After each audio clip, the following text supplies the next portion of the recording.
Halo, selamat pagi. Good morning all. Today we are going to learn about writing a report.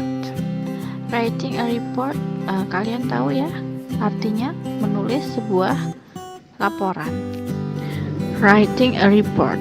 A report is a specific form of writing that is organized around consistently identifying and examining issues, events, or findings. Nah, dari sini sudah bisa dijelaskan ya, sebuah laporan spesifik atau bentuk spesifik dari sebuah tulisan yang secara terorganisir itu menjelaskan tentang, atau secara singkat menjelaskan tentang pengidentifikasian, terus memeriksa sebuah masalah atau sebuah acara atau sebuah temuan-temuan.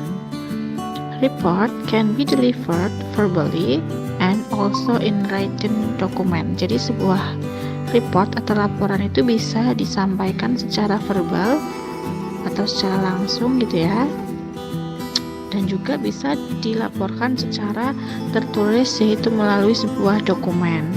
Part of report writing atau bagian-bagian dari penulisan laporan itu di sini dijelaskan ada 7 ya.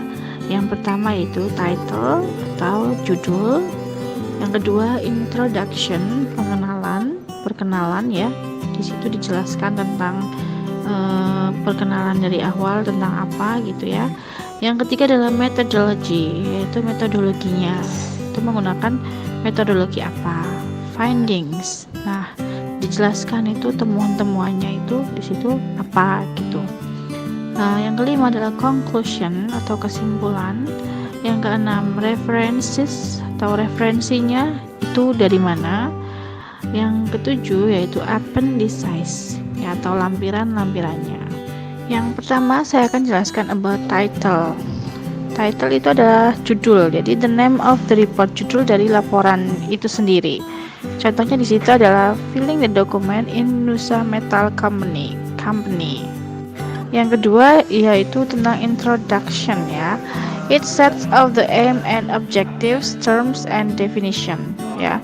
Jadi di situ disimpulkan adalah tujuannya dari acara itu adalah apa gitu. Di situ ada contohnya, example, the aims of this event is to develop the student skill and experience. Tujuan dari acara ini adalah mengembangkan kemampuan dan pengalaman siswa. Itu contohnya ya.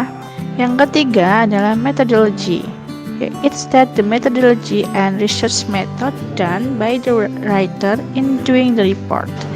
Jadi ini menjelaskan metodologi penelitiannya ya. Research methods-nya itu yang digunakan dari si penulis itu menggunakan metodologi yang apa ya. Contohnya metodenya adalah observation atau interview. Yang keempat adalah findings. Nah, bagian ini adalah state the set of main findings.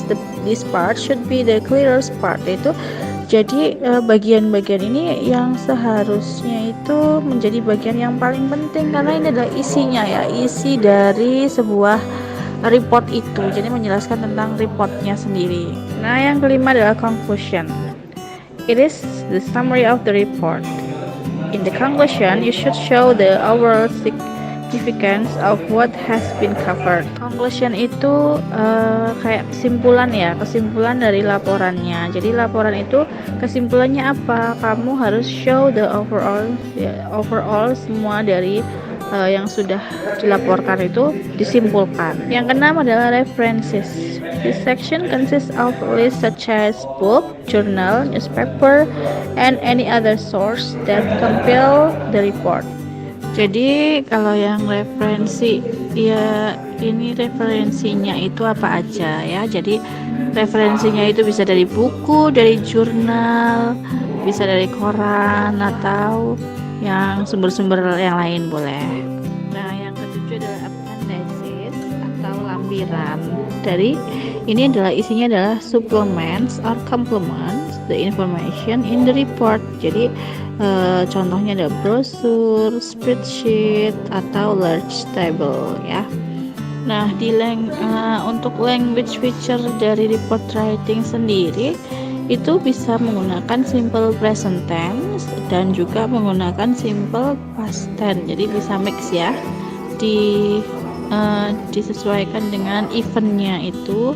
Kalau sudah lampau, menceritakan yang lampau, berarti pakainya yang past tense. Oke, thank you very much. Sekian penjelasan dari Ibu, semoga bermanfaat ya.